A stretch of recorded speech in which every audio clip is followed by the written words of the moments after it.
Welcome to my channel science reporter. आज का जो हमारा टॉपिक है वो है do mistakes as long as you want and one day you will learn from them. देखें, जितनी ज़्यादा मिस्टेक आप करना चाहते हैं आप करें, ठीक है। कोई आपको रोक नहीं रहा मिस्टेक्स करने से, लेकिन वो सारी मिस्टेक्स आपने एंट्री टेस्ट से पहले करनी है, ठीक है। और मैं आपको बताऊँगा कि उन मिस्टेक्स से आपने सीखना कैसे है, उनसे आपने लर्न कैसे करना है कि वो हम देखिए मिस्टेक्स बंदा करता है, उसको बस सीखना भी होता है। वो सीखने का तरीका मैं बताऊंगी आपको कि वो सीखना कैसे, ठीक है। देखिए, सबसे पहली बात तो यह है कि पहला पॉइंट यहाँ पे लिखा है, if some mistake occur in your test. आपका जो आप टेस्ट देते हैं FLPs या सिंपल टेस्ट जो अकेडमीज में होते हैं, मिस्टेक हो जाती है, उस पर रोए मत, don't मोर्न over it, learn from it and never repeat it. उससे आप सबक सीखें और उसको दोबारा रिपीट ना करें, ठीक है। वो दोबारा रिपीट ना करें, कैसे करना है वो बताऊंगा मैं आपको। सेकंड पॉइंट है, practice more and more, this will increase your confidence. देखिए, practice makes a man perfect, ये तो बहुत पुराना मुहावरा और ये है भी एप्लीकेबल भी आज, ठीक है। तो जितना हो सकता है प्रैक्टिस करें, इससे आपका कॉन्फिडेंस बिल्डअप होता है। मैंने अपनी पिछले वीडियो में बताया था कि इसका लिंक मिल जाएगा आपको, कि उसमें बताया था मैंने कि आप जो है वो बुक्स लें, ठीक है, डिफरेंट अकेडमीज़ की, जिसमें बताया था स्टेप्स हैं, जिसमें टॉर्शिया है, जिसमें साइंटाविजन की बुक है, जिसमें किप्स है, ठीक है, और कौन से स्टार्स अकेडमी है। इनकी आप एक कोई ना चारों सब्जेक्ट की बुक ले लें, उनको पहले सॉल्व करें, कंप्लीट हो जाते तो फिर दूसरी बुक पे आए, ठीक है। सारी बुक इकट्ठे नहीं लेनी है आपने, बर्डन अपने पे डाला इतना। फिर थर्ड पॉइंट यह है, remember again and again those topics that are difficult, never just focus on easy topics. उन टॉपिक्स को बार बार देखें, उन टॉपिक्स को बार बार रिपीट करें। फारिग टाइम मिलता है या फिर आप ऐसे ही बैठे हैं, लेयर टाइम है, आपने ब्रेक के बाद आप ऐसे बैठे, पढ़ने को दिल नहीं कर रहा, मतलब कि अच्छा वाला, तो कोई ऐसा टॉपिक निकाल ले जो आपने पहले याद नहीं किया, मतलब कि आपने याद पहले किया है और आपको हो सकता है आपका भूल जाए एक हफ्ते तक, उसको बैठ के दफ़ा देख लें उसको ऊपर से, ठीक है। उस टॉपिक डिफ़िकल्ट टॉपिक को फोकस करें। मोस्टली इजी टॉपिक्स को आपने पढ़ लिया 3-4 दफ़ा, उनको भी छोड़ें। अभी आप डिफ़िकल्ट टॉपिक से फोकस करें, क्योंकि एंट्री टेस्ट में डिफ़िकल्टी का लेवल भी आता है, तो वो डिफ़िकल्ट टॉपिक से ही आता है, ठीक है। फोर्थ पॉइंट यहाँ पे ये है कि always make sure to see through that chapter that you learn a week ago, so that facts and figures will be remembered. अच्छा, आपने अगर एक हफ्ते पहले कोई बायो का टॉपिक याद किया है, कोई चैप्टर याद किया है, और वो हफ्ता गुजर गया उसको, और आपको अगर आप देखिए खुद दिमाग में सोचें उस चीज़ को, आपको क्या क्या पॉइंट्स जो आपने पहले याद किया था आपको भूल जाएंगे। तो आपने देखना है कौन सा चैप्टर आपने हफ्ते पहले याद किया, तो मुझे क्या ज़रूरत है इसको मैं दोबारा रिपीट करूँ, याद करूँ, तो मुझे पक्का हो जाएगा क्या। तो आपने उस टॉपिक को देखना है, उसकी जो फैक्ट्स एंड फिगर्स होती हैं, जैसे कोई फिगर्स वगैरह आती है लाइक सोडियम की मिकदार कितनी थी, ठीक है, और ये जो ह्यूमन बॉडी है वो कितना जो है यूनिक कंसंट्रेशन करती है, या फिर कौन कौन से एलिमेंट्स हैं जो इन्वॉल्व होते हैं अर्थ बनाने के लिए। तो ये तमाम चीज़ें जो हैं, ये फैक्ट्स एंड फिगर्स इनको याद करना ज़रूरी है। तो आपने वो 1 वीक बाद दोबारा से रिवाइंड करना अपने दिमाग को, क्योंकि आपका ब्रेन जो है जिसमें आप चीज़ें डाल रहे हैं उसको दोबारा से रिविजन की ज़रूरत होती है, तो रिवाइज करना ज़रूरी है, ठीक है। टॉपिक ये पॉइंट 5 है, don't just use social media for more than 1 our.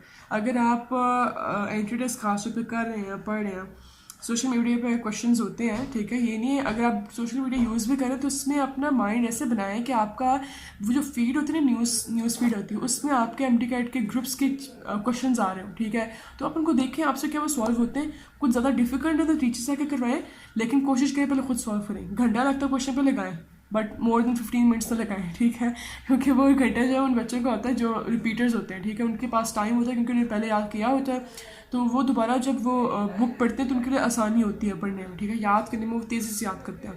तो ये रिपीटर्स के लिए भी है और फ्रेशर्स के लिए भी है।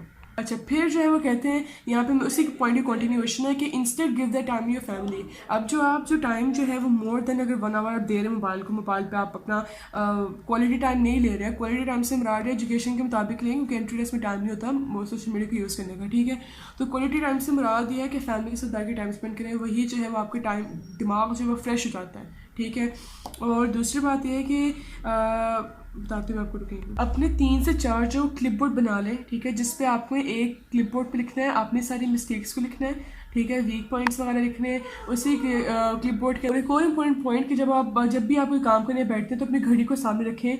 Time management is very very important in entry test. अगर आप टाइम मैनेज नहीं कर पा रहे हैं तो आपको याद करने की प्रैक्टिस करने की ज़रूरत नहीं है। आप देखें कि आपने केमिस्ट्री को अगर डिफिकल्ट है, बहुत ज़्यादा डिफिकल्ट भी है, तो आपने उसको 15 मिनट ज़्यादा टाइम नहीं देना। एक अगर फिजिक्स का खास केमिस्ट्री को जो होता है, वैसे केमिस्ट्री को तकरीबन 1 मिनट में ईजिली सॉल्व हो जाता है, ठीक है। अगर नहीं भी तो 2 to 3 मिनट्स लगते हैं। और डिफरेंट टेस्ट कोई ना छोड़े, ठीक है, टेस्ट को न छोड़ें। अगर आपने लापरवाही बरतनी है तो आप एंट्री टेस्ट में ना आए, वरना टेस्ट ना छोड़ें, ठीक है। टेस्ट से फ़ायदा होता है जो बच्चे, और दूसरी बात, हाँ ये बहुत इंपॉर्टेंट पॉइंट है, अपनी जो एंट्री टेस्ट की ईरा में ख़ास तौर पे अपनी फ्रेंड्स जो हैं, फ्रेंड्स जोन को थोड़ा सा काम करें, ठीक है, और फ्रेंड्स अच्छे बनाएं, पढ़ने वाले फ्रेंड्स बनाएं, ठीक है। जो मैंने काफ़ी देखा अकेडमीज़ में बच्चियाँ होती हैं तो वो उनके कुछ फ्रेंड्स होते हैं जो इतने सीरियस नहीं होते एंट्री टेस्ट के हवाले से, तो वो उनको लेके निकल जाते हैं क्लास से बाहर, ठीक है। तो आपने नहीं जाना, बिकॉज आपने एंट्री टेस्ट को इस साल या फिर नेक्स्ट ईयर पास करना है, ज़रूरी आपके लिए करना, आपका ड्रीम है ये, तो आप उसको उन फ्रेंड्स के लिए ज़ाया मत करें प्लीज़, ठीक है। अपने फोकस स्टडीज़ पे रखें, उनको कहें कि आप जाओ, मैं बाद में आ जाऊँगी जब भी मैंने आना होगा। अपना टाइम फोकस और व्हाट्सएप पे भी कम टाइम दें, ठीक है। सोशल मीडिया तो है लेकिन व्हाट्सएप भी एक चीज़ है जिसमें काफ़ी टाइम का यूज़ होता है, तो उसमें कम टाइम दें। ये कुछ टिप्स एंड ट्रिक्स हैं जो मैंने किए थे इस्तेमाल, अल्हम्दुलिल्लाह, तो आज अल्लाह ताला ने वो मुकाम हासिल दिया है जिसकी मैंने कोशिश की है। और फिर मैं कहती हूँ कि 6 पॉइंट हम देखते हैं। अब at least 16 times you should have revise the syllabus before papers. देखिए 16 दफ़ा आपका कोर्स रिवाइज हो जाना चाहिए। अब मैं बताती हूँ 16 दफ़ा कैसे। अब आप कहेंगे फ्रेशर्स तो खास तौर पर कहेंगे कि अकेडमीज़ में तो है वो एक दिन भी फारिग नहीं मिलता, एंड टेस्ट अकेडमी स्टार्ट हो जाती है तो टाइम नहीं मिलता, लेकिन जिन्होंने पास करना तो वो निकालते हैं टाइम, ठीक है। वो खुद देख लें आप कैसे निकालते होंगे टाइम। वो अपना प्ले टाइम को कम कर देते हैं, अपने माइंड को फ्रेश रखने के लिए हेल्थी एक्टिविटीज़ करते हैं। पानी, हाँ पानी का जो है वो एक बोतल जो इतनी पड़ी 1 लीटर की या 1.5 लीटर की बोतल अपने पास रखें, ताकि आपको बार बार उठ के बाहर जाना ना पड़े बहाने से, ठीक है। बाहर बार बार ना घूमें, अपना फोकस रखें। अगर कुछ आपको थक जाता है दिमाग आपका तो हल्की सी नींद बंद कर लें, मतलब उसी चेयर पर बैठ के 5 मिनट के लिए रेस्ट कर लें, ठीक है, और फिर पढ़ना दोबारा शुरू हो जाए ताकि आपका माइंड फ्रेश होकर पढ़े। क्लियर है पॉइंट। और 16 दफ़ा रिवीजन आराम से जाते हैं कि आप करना चाहें, क्योंकि मेहनत है, तो अगर आप मेहनत करते हैं तो अल्लाह पाक आपका साथ भी देता है और आप जो कामयाबी हासिल करते हो। तो वो 16 टाइम रिवीजन ये है कि जब आप अकेडमी में जा रहे थे तो उस टाइम पे 7 to 8 टाइम्स रिवीजन आपकी हो जाती है, ठीक है। तो वो बाकी जो होती है वो आपने इसी टाइम के दरमियान में करनी होती है। स्टार्टिंग में बच्चा काफ़ी लेजी होता है, उसको उस टाइम में फुर्ती दिखानी पड़ती है। स्टार्टिंग बहुत इंपॉर्टेंट है। एंट्री टेस्ट की जब क्लासेस स्टार्ट होती हैं उस टाइम पे उस बच्चे को सीनियर्स के साथ या फिर टीचर्स के साथ कोलैबोरेशन के साथ चलना बड़ा ज़रूरी है, और जो बच्चे इस लिहाज से कनिंग होते हैं वही निकलता है, ये बात याद रखिएगा आप। अगला जो है वो नेक्स्ट वीडियो है मेरी रूटीन के मुताबिक time table JMD CAT students के लिए है, वो देखेंगे। और फिर मैं एक और वीडियो निकालूंगी इंप्रूवमेंट बच्चों के लिए, कि इंप्रूवमेंट के स्टूडेंट्स कैसे मार्क्स इजीली एक्सेस कर सकते हैं, क्योंकि इंप्रूवमेंट काफ़ी जो है वो आपके मार्क्स बढ़ा देती है, ठीक है। तो वो देखेंगे हम इंशाल्लाह नेक्स्ट वीडियो पे।